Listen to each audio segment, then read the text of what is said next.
Welcome to Style Zephyr, brought to you by the Alec Bradley Cigar Company, home of cigars like Tempus, Coil, Sanctum, Mundial, and Cigar Aficionado's 2011 Cigar of the Year, the Prensado. Makers of premium cigars since 1996. Live true with Alec Bradley. And now your hosts, Kevin Quinn and Arthur Mingo.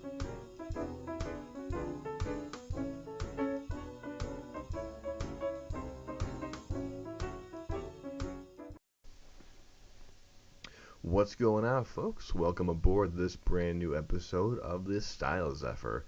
My name is Kevin, and I want to welcome you to the new episode, new season, new collection of the show.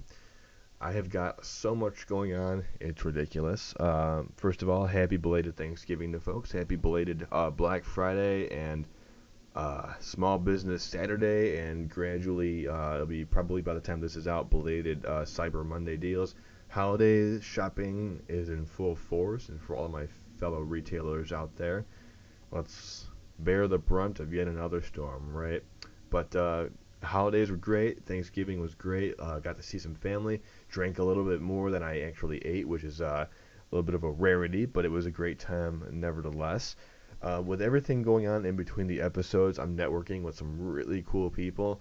My emphasis and focus is going to be a lot on promoting local brands, local businesses, local individuals who are really creative and really working hard to get out there just like this, like their own unique vision, their own unique brand. Shout out to Gary and staff over at Affordable Antiques out in Lisle, Illinois, one of the absolute best antique dealers in the Midwest region. Great staff. I've got a couple brand new artifacts to my Chicago collection actually from Gary and some of the dealers that work through him. Great, professional, well taken care of business. You can take a look at them over on Facebook. They're always active, always posting brand new items online. I want to give another mention to Richard's Fabulous Finds. He's over in Humboldt Park. A guy who has got such a great creative eye for visuals and for creativity, and loves for the guys who, kind of like with Arthur, with me, guys who, when they think that they love vintage or that vintage look, Mr. Richard, he's on a completely different level. So he's got beautiful stuff there. A couple of his clientele used to be customers of mine at a previous company I used to work with for premium clothing, and you would have thought that everything that they were wearing was brand new and custom cut to their body. Beautiful stuff. But that's Richard's Fabulous Finds. A few other folks throughout the region that I'm going to be I've been talking with. I got to shoot some emails with. Not going to be saying it too much, but again, some more shout outs and love to Alec Bradley, Mr. Alan Rubin, and Jonathan Lipson over there at the company. Incredibly grateful for all the love and support that they've sent my way. I'm going to be doing my own series with Alec Bradley, which I am incredibly excited about. A lot of times when you hear from representatives or owners or whomever from the different cigar companies, it seems like so many of the times it's going to be at basically like the bigger expos or the bigger conferences like Big Smoke or IPCPR, and you may not get the chance to actually hear about the bells and whistles of everything from behind the scenes, like what makes everything work, what makes their clock tick, so to speak. So, and to help celebrate the worldwide releases of a couple brand new lines that they've got going, the SLE and then the Lost Art from the Black Market and the Prensado cigars. Fantastic binders, wrappers, and fillers in a variety of different ring sizes and gauge sizes. I'm going to be doing some interview series with these gents and a couple different folks from the company. Get an idea of what all their experience stemmed from, what inspires them, and what it's like to work in a truly family-orientated, cigar company, in a cigar boutique. They're distributed all over the world, and I love how some of their mantras include, they don't do it for the awards, they just happen to come. That's just passion for you. And then, especially from one of the more recent IPCPRs that Alan and Jonathan both kind of shout from the rooftops is, your grandfather may not have smoked Alec Bradley, but your grandchildren will. And it's all about, no pun intended off the cigar itself, but it's all about lineage with those guys. So I'm extremely excited to be hosting some of those episodes and those interviews with them. Just something new and something different and something vibrant. For this episode, respectfully, I'm going to be featuring the honor, pleasure, and privilege of hosting none other than Sunflowerman. His name is Matthew Miller, and he is one of the coolest, most creative. He is a fashion illustrator. He's been all over the world. He's been doing traveling for his art. He gives some insight into his inspiration and his creativity and what he likes to draw and what he, how he does things, and again, kind of like what makes him tick in a certain regard too. So Matthew, he is awesome. So it's just great to watch him. He does some really cool time-lapse videos on his social media on Instagram. So take a look over at Matthew. He's literally the Sunflowerman, also on Instagram. But then if you also happen to take a look over at his website, he's getting a little bit more into personal commissions, which I don't believe he usually typically did. I might be wrong on that, but got some awesome work going on over there. Hopefully going to be working with him on a regular basis going forward. And a big shout out to my friend Heather Miller. I actually got her on a episode a little bit more recently, and she is a certified anesthesiologist. I hope I finally did not butcher that. But for all the folks out there who, if you find them online or if you find them on YouTube, a lot of the stylist-related programming out there, it seems, is based a little bit more so towards guys, and even if it's women, they're still showcasing guys' style, guys' clothing, and so on and so forth. So while I had Heather on for her own episode, I am going to be getting her on, including this episode.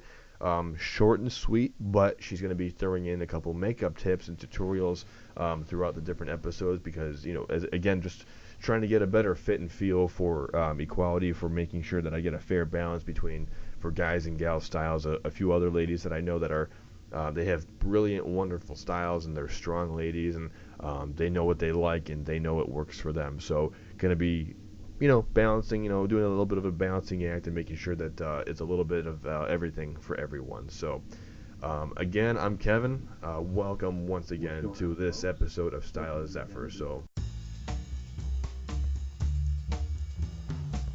Hi, my name is Alan Rubin, and I'm the founder and owner of the Alec Bradley Cigar Company. For 20 years, Alec Bradley has been raising and reinventing the bar for premium cigars. Based in the United States, we grow, harvest, and handcraft the finest cigars utilizing the highest quality tobaccos from around the world. Our quality has been featured in numerous publications worldwide, including Cigar Aficionado, winning Cigar Aficionado's Cigar of the Year in 2011 with our Prensado line. While we're proud of our accomplishments, we're most proud of doing what we do with passion and an emphasis on family. We oversee every aspect of cigar manufacturing with a care and attention to detail that is unmatched. The end results are cigars that bring people together, enhance relationships, and moments that are well-deserved by those who choose to participate. At Alec Bradley, we have our own flavor, uniqueness, and style. Each cigar is its own experience and is true to itself. As a first-generation cigar maker, we don't have generational history, but we honor the timeless traditions associated with fine cigars, and it's time for us to start our own traditions. So come live true with Alec Bradley. For more information, please visit us at www.alecbradley.com. We proudly pair Alec Bradley with Style Zephyr to be true to you.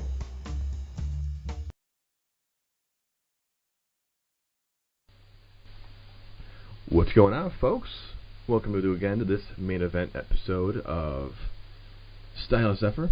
I've got myself a great host today. He is an amazing artist. Maybe you've seen him on Instagram or other forms of social media. I want to introduce to you Mr. Matthew Miller, otherwise known as Sunflowerman. Matthew, thank you so much for being on the Style Zephyr today. Hey, thank you, Kevin. This is a fantastic opportunity for me to have this conversation with you. I love jumping on calls and discussing art and cigars, as I know you love. Yes, sir. One of these days we will get together, we will hang out, we will indulge, I swear to you. Got this really cool stuff for Alec Bradley going on. But yeah, we're going to jump right on into this. So for the folks who may not know about Mr. Sunflowerman, as he is respectfully and affectionately and kind of mysteriously known as in the social media world, you're an amazing fashion, I guess you'd say just illustrator. You're amazing with your art and with all of your watches and all of your work with all that. But just kind of like drawing it back a little bit, can you tell us just about yourself personally, where you come from, and just kind of, like what you do wise for professionally? Yeah, I'm Sunflowerman, as he so graciously introduced. I am a men's fashion illustrator. That's how I would identify myself. But in general, I'm a menswear content creator, which with a center around illustration. So I'm doing a lot of watercolor painting, live illustration. It's what I love. Drawing is just what I've loved. I've always loved it. But going back to the beginning, I was born with a pencil in my hand. I came out of the womb painting. It's just who I've always been. So when I graduated high school, I had a brief idea that I might go into linguistics, but instead I did what I was always going to do no matter what anyway, which was go into art. So I went to art school in Grand Rapids, Michigan, my hometown. Then I moved away to Atlanta, Georgia. I went to Savannah College of Art and Design there. Dropped out because art school is not worth the enormous cost that you are charged at this time in history. And now I do what I love. I get to paint all day, every day. I get to draw all day, every day. And I'm working in the men's fashion industry, which is kind of a niche field to be in. But it's a great way to be able to stand out from a crowd. Sure. That's the gist. Yeah, absolutely. But like you said, it is very niche. And it would be kind of like if I wanted to, because I interned in radio. Excuse me, I interned in radio. Got my degree in communications. I did not go to art school or anything else. I could not. Trying to design a paintball jersey back in the day, I could not even draw the template for that. I would be lucky if I can draw you like a proportionate, ratioed out like smiley face in the back of a menu in a restaurant. But like you said, for like niche wise, what actually steered you toward that, and what got you like a foot in the door, maybe, so to speak, or what maybe got the door open for you, or like lead wise, or how did that happen? Was it just luck wise or hustling? It's a little bit of everything. Like the menswear industry is interesting because over the last 5 to 10 years, it's been growing exponentially, growing at a faster pace than the women's industry. But I don't know if that really means much, because the women's industry is just a Goliath. It's a giant, where the menswear industry is still such a tiny speck in the whole spectrum of fashion, but it's growing exponentially. So there, in that regard, there are vacuums of space open. So as I was discovering what I wanted to do after dropping out of art school, I was painting this, I was painting that, and then I painted a portrait of, a couple portraits of my friends wearing suits and ties, and that sort of led me into this field of men's fashion illustration. I don't know what it was exactly, but there was something about that, and I was like, okay, I could paint people wearing suits and ties. That's interesting to me. I had no relation to fashion in any sense at all. So I did that, and I had this hint of wanting to do something more with it. I was researching online, other men's fashion painters. Didn't find anybody. That's partly due to my lack of ability with using any internet search tool. But there were so few people. Now I look back and I see Richard Haynes was sort of doing it in the men's space, probably one of the biggest names. And at the time, there are some other smaller name people who were doing all sorts of illustration, but also with a focus on men's fashion. And I decided, why not just be that guy who does it, who does men's fashion. That's it. That's what I'm known for. So I just went for it. I just started painting men in suits. I had no idea about the industry at all. I just had an idea that this was interesting to me. So I went for it, posting on Instagram, Behance, Facebook, Tumblr, wherever I could distribute my images. And now slowly building up connections, networking, learning about the industry, learning about fashion. My fashion sense has developed enormously over the last 4 years due to making friends in the industry, looking at different products, and slowly just discovering who I am within this space. But part of it is obviously luck. I entered at the right time. The industry was growing, so there was a desire for something different, and I was providing something different. And so just a photograph of a product, that's the menswear industry. Now the menswear industry is highly creative, and so there's a lot of room for me to come in and inject my identity. So happenstance, being a part of the industry at the right time was really important. But then the hustle, like I just pushed and pushed and pushed. I'm still pushing and still getting in front of eyes all the time. So it's definitely a mix of both. I don't know if I had just now started, I don't know where I would be. I would be behind other people who have been joining. There are 4, 5, 6 of us in the world right now who are doing this almost as their full time. So now there's a whole crew of us going out and doing the men's fashion illustration thing, which is great because then I get to see what other people are doing. But I was able to jump in on it really early as the industry was exploding. Maybe if, folks out there who want to maybe one day get into it on their own level, if they want to do like freelance to develop a portfolio, if they take commissions or whatnot, would you say that you've gotten to that point where are you now in demand, or but like you said, like you're still hustling, but do people now go to you? Do they ask you now, or are you still kind of, or if you always want to be putting yourself out there? Because I've seen you on a couple blogs, I've seen your website, which is beautiful. You've got a beautiful marketplace with your online store and everything else. Are you still at that point where you're still trying to get yourself to a certain level, or I don't think that'll ever stop. And I'm a terrible business person, so it's a constant growth and education for me. But the men's industry in general is still, it's exploding, and the creativity is so much greater than it was, but there's still, most of the people in the industry just want to do things as they've always done them. So introducing illustration is still a bit of a challenge. To go to a brand and say, hey, I do this thing, I have this audience, it's engaging. It's a bit of a challenge to convince people that, hey, this is worth the investment. It's just as valuable, but in a different way as photographs might be. And it approaches a different audience in a unique way that might not respond to photographs in the same way or video in the same way. So there's a bit of a challenge. So I'm constantly reaching out, networking, cold emailing, but now, as opposed to 4 years ago, I'm getting emails all the time of people saying, we want you for this event, we want you for this project, how much is this?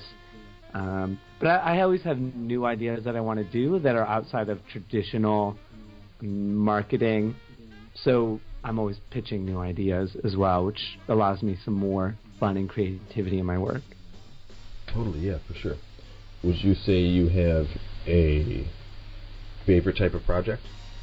A favorite type? I mean, my favorite thing to do is just sit in my studio and create whatever I want. And when a brand says, hey, can you use this product, this new offering that we have, and just do something with it, that's my favorite thing. Because then I can have a lot more creative freedom. The pieces I've been working on lately that have this sort of surrealist bend to them are so much fun, because I just create an idea in my head, put it down on paper, iterate on it, and then create a final piece that, I mean, you can't photograph that. It doesn't exist in the real world. It only exists in my imagination and on that page. So those are my favorite ones. When sometimes a brand will send me photographs and say, can you paint this? Can you paint this? Those are projects that often provide a financial benefit but are lacking in any sort of creativity. So those projects I try to avoid whenever I can. I say no whenever I can. Sometimes I have to take it on. But my favorite projects are when a brand says, we want to do something with you, make something. Those are the best. Yeah, because even then you kind of, a little bit ahead of me there, because I was going to say like a least favorite project, but would you say it's just basically kind of like me, where you enjoy a little bit more of that collaborative process where it's a little bit out, thinking outside the box then? Yeah, when it...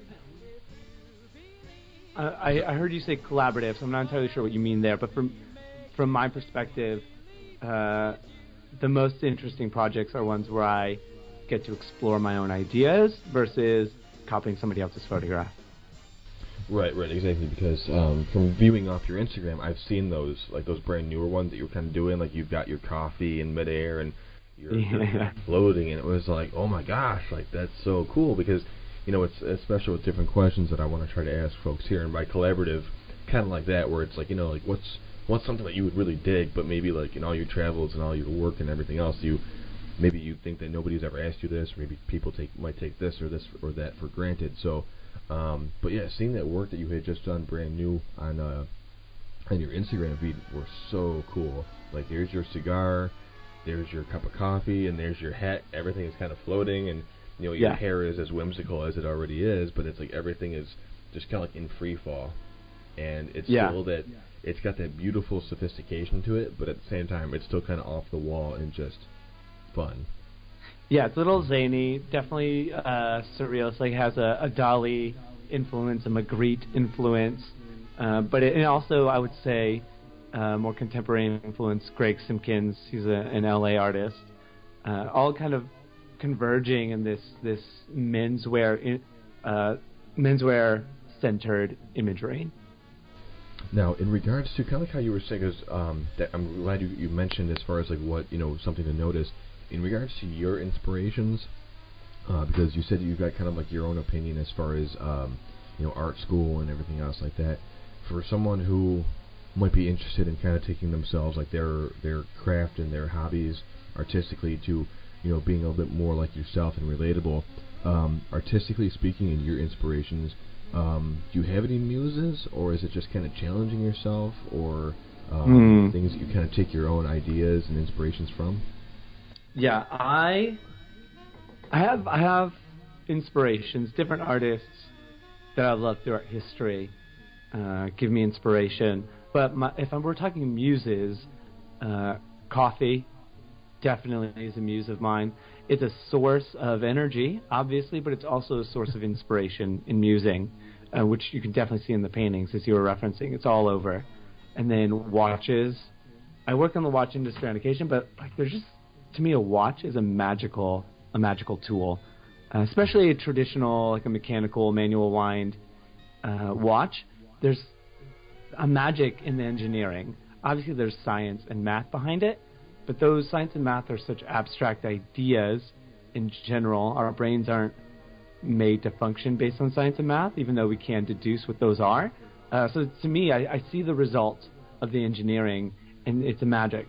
All of these pieces of metal or silicone or even plastic on occasion interacting together without a battery or a power source, just kinetic energy to keep a consistent time.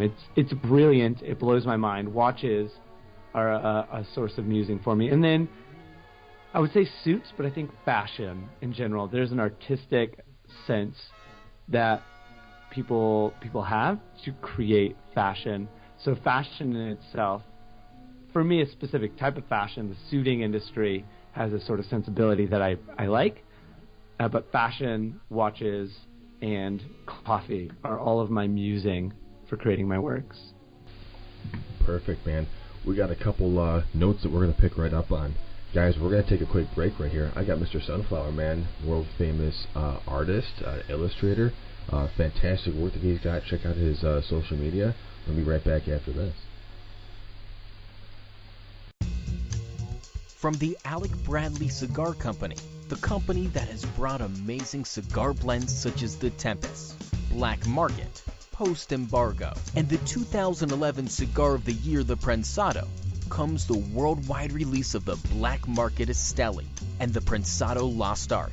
Both cigars will be featuring Central American tobaccos and a variety of sizes and box counts. Alec Bradley has been creating new traditions for over 20 years and continue to create inspiration and conversation pieces with beautiful premium tobaccos.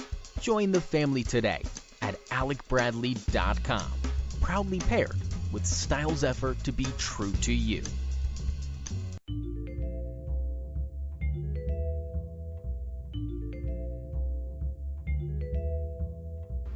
Hello everyone, and welcome to Heather's Quick Makeup Tips. Today's tip, if you're having issues with your liquid eyeliner and getting it into a straight and neat point, take a little bit of Scotch tape in the desired length, place that in whatever angle you choose on the outer corner of your eye, and apply the eyeliner to there. Once you pull the tape away, you will have a straight, clean line. Thank you for joining me, and have a wonderful day. Welcome to Casa de Montecristo, leading tobacco retailer in Chicago. Casa features a beautiful 3,700 square foot lounge with a VIP room, a conference room, and theater for hosting your events as well. Their inventory features products from companies like Regius, Alec Bradley, Davidoff, Camacho, Romeo y Julieta, Ashton, My Father, and dozens more. Their aging room includes cigars as sold as pre-embargo. Pay them a visit at www.casademontecristo-chicago.com or cdmcigars.com, the home of the only online retailer, proudly paired with Style Zephyr. Alrighty, folks, welcome on back to this main event interview on this Style Zephyr. I want to thank once again Mr. Matthew Miller, hello, mysteriously known as the Sunflowerman on social media and all of his artistic creative endeavors. Matt, thank you once again for being with me today. Yeah, thank you again for having me. Sweet. So let's keep on getting this guy on the tracks, so to speak. You hinted on it, and I know it's all over your social media. I've got my 2 cream and 2 sugar right now on my desk. A little bit too early for my cigar yet. In regards to your beloved cup of Java, your cup of Joe, so to speak, what got you onto coffee? How do you grade a great cup of coffee? And what would you tell somebody maybe like myself? Because I think you might be an espresso guy. I'm not sure though. I could be wrong.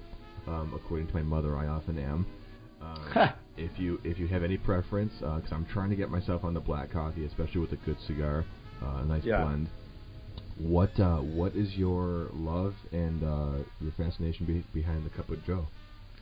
Yeah, that started back when I lived in Atlanta. I had roommates who were all about coffee, and Atlanta was the hub for coffee in the Southeast. So, what's the name? Octane Coffee. Octane Coffee was kind of the preeminent cafe in Atlanta, serving like the best of everything. So I started going there with my friends, getting that experience, and then I know it was a slow evolution to going to the nice coffee shops that kept popping up around Atlanta, getting a slow education on how to brew a proper cup of coffee, gleaning a little bit here, a little bit there. Then I started brewing my own. My wife's family got me an AeroPress, which, if you're not familiar with an AeroPress, it's almost like a mini espresso machine that's just a manual. Not exactly the same. I think coffee connoisseurs, aficionados would guffaw at that comment, but it's the easiest comparison to make because it's a pretty concentrated cup and it's just based on pressure. But I made an AeroPress every morning for 2 years straight, trying different coffees from basically wherever I happened to be in the country, traveling around the U.S. And then I did a road trip around the U.S., stopping to get espresso. I am an espresso man.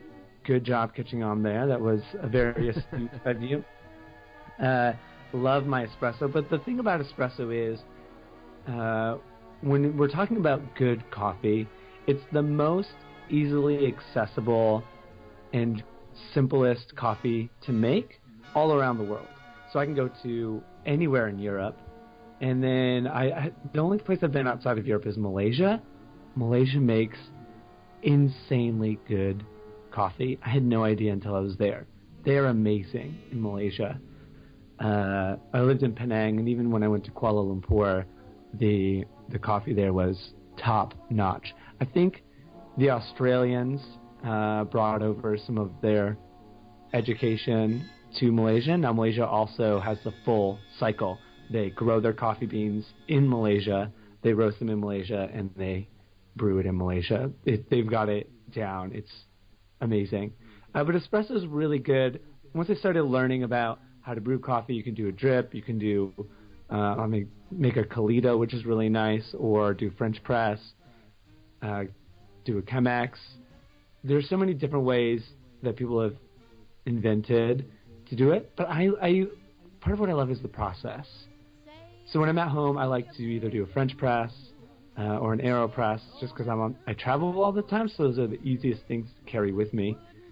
But then I also, whenever I have the opportunity to do drip coffee, like a pour over, I take advantage of those opportunities. There's something meditative in that experience of pouring the coffee, waiting, smelling, and it's kind of a wonderful experience for me. I don't know why I caught on to coffee, but there's something about it that moves me spiritually and emotionally and obviously physically. I think it's got that whole package for me.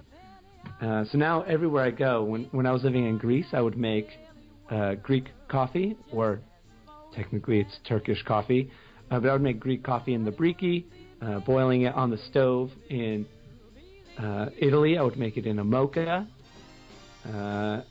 When I was in Malaysia, they actually have a couple of different ways. They have a traditional way they do it, and they do it the contemporary styles as well. I would drink their sock coffee. They basically have a long tube and just pour coffee grounds in, let that sit in a giant boiling pot of water. So I like to experience local versions and styles of coffee making, as well as the most contemporary and profound forms of coffee.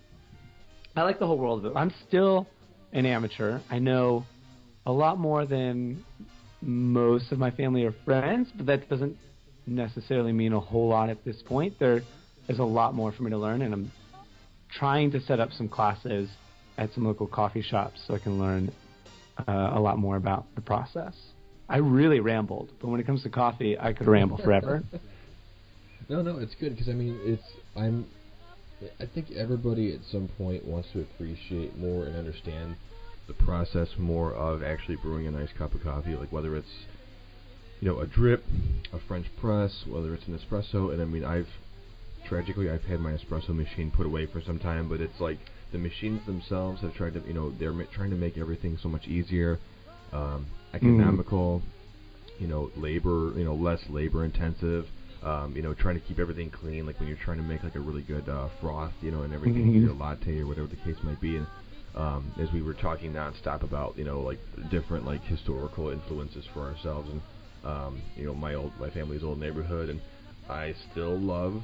I'll go to my coffee shop and my iced caramel latte. There's nothing to it, but like trying different places and different things that I really enjoyed. It wasn't too creamy, it wasn't too loose, but it's just amazing, and I don't know why. And even then, the actual experience of being in a coffee shop, it's kind of like how, trends behind cigar shops changed, where you never used to go to a, cigar shop to smoke. You just went there to buy, and that was a consumer's job, was to, a retailer's job was to just sell to the consumer. Yeah. And now it's like coffee shops are everywhere. Yeah. And it's the variety of the bean and the different roasts and different blends, and even for if you want to go really basic, like all the folks who like different holiday blends now at Starbucks for the holidays and different roasts. But to go back to basics and be a little bit more, I don't know, kind of a little bit more endearing about it, like yourself, as far as the enjoying that experience of the brew. Mm-hmm. That's really nice. Yeah. And I think that we're just so used to technology making everything quicker and easier rather than just embracing it for what it is. It's like, that's nice. Yeah, though, well, I think our access to anything is almost infinite now, especially in the U.S. or in the Western world. We can get anything anywhere, almost any time, and technology allows us information to anything, anywhere, anytime. So having access doesn't matter anymore. Being able to go to a cigar shop and pick up a cigar doesn't matter anymore. I'll order it online. I'll pick it up from a friend. Like, access is nothing. So everybody's moving toward experience. That's where Starbucks was so huge back in the 80s when they set up the cafes, but they set up an experience. You went in there to experience your coffee, not just to buy a coffee and go on. Obviously, Starbucks has changed over the last several decades, but they kind of set that standard in coffee, which produced the third wave movement in California. But I also do see that with cigars.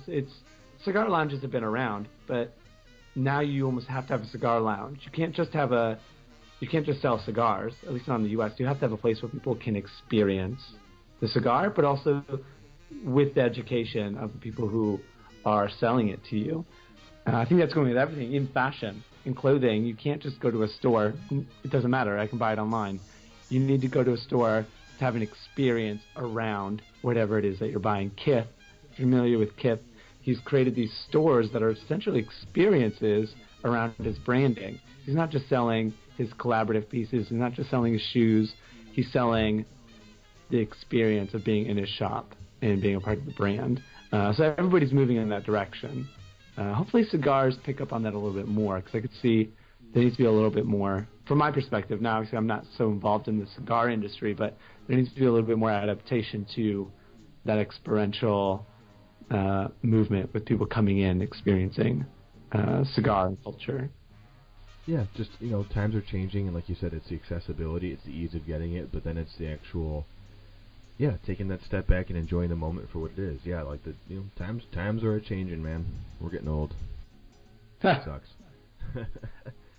It's great. No, there are certain aspects of getting old that suck. I love being beyond high school, being beyond college, these last 4 or 5 years of getting to explore life as an adult, knowing that I get to keep exploring life as an adult. There's something about the independence that maybe a lot of people had when they were younger. I guess I didn't really have that. So now, as I get older, the more age I have, the more opportunity I have to experience new things. I love the future opportunity that age brings. Yeah. It's and especially like for yourself, like where I kind of jokingly said it before, but I meant it. You're very worldly. Okay, yeah. Kind of leading into my next question, but as far as where you've been and the experiences of where you've been, and whether it's for fashion, because fashion is essentially a external expression of an individual's personality, and you're getting to know that person on a slightly different level than you might have otherwise done it. In regards to traveling, I was going to ask, where would you say would be a favorite country that maybe you've been to so far? That's tough. Every country has its reasons for visiting. One of the most beautiful places I've ever been in my life, there are some beautiful places, but Croatia, especially along the coast. Like if you go to Zagreb, you're inland. It's definitely more like gritty Eastern European. But if you're on the coast, oh my gosh, the beauty, the serenity, because the mountains fall right into the Adriatic Sea. So essentially, you're living on the edge of the mountain. Your home is almost always overlooking the sea. So you watch the sea, you can watch the sunset every night, and then you turn around and you see the mountain right behind you. Every perspective is outstandingly beautiful. And the water, so crisp and clean. Like, there's Croatia. I've stayed in Croatia on 2 different occasions, 3 months each time. Croatia's amazing. If you ever have a chance to visit, right now it's still fairly cheap, especially rent. Rent is really cheap. Cost of food is average, I think, average to a suburban American, but the cost of rent is cheap. So go out to Croatia, experience the beauty, go for 2 weeks, like soak that in. But also Portugal, the history, you would love Portugal actually. Portugal was an enormous empire, ruled at least half of the world for how long? I don't even know, 100 years, 200 years, whatever it was. They split up the world of Spain for a time, but they conquered huge swaths of the world. That's a whole period in history, but all of the castles they built, the monasteries, all of these things up along the Portuguese coast, it's all still there. World War I, World War II, they did not really hit Portugal. I don't think they hit much of Spain either, but Portugal was like essentially left alone. I'm sure the Portuguese would have issue with that, but all of their historical buildings are still intact, except for in Lisbon, they had like a big earthquake, but Lisbon has its own sense of uniqueness. But visit Portugal. The beauty along the ocean is also insane. You have to live there for a little while and visit. We stayed in one town. All we did was take the bus, and we just would do day trips out to Obidos. There's a castle there. Nazaré, the largest waves that have been surfed in the world, with these ancient towns. There's so much history in Portugal. I mean, there's so much. You would really like Portugal, I think, at least for that reason. Awesome. Hey, man, we're going to be just about out of time here. I hope to God that I can have you back on here. You're an awesome guy. You're an awesome artist. and I hope we can do this again sometime. Yeah, let's make it happen. Thank you for having me on this occasion. Awesome, man. My pleasure. Guys, this was Mr. Sunflowerman, International Fashion Illustrator, for this episode of Style Zephyr. And until next time, live true with Alec Bradley. But between you and I, stay true to you. Take care.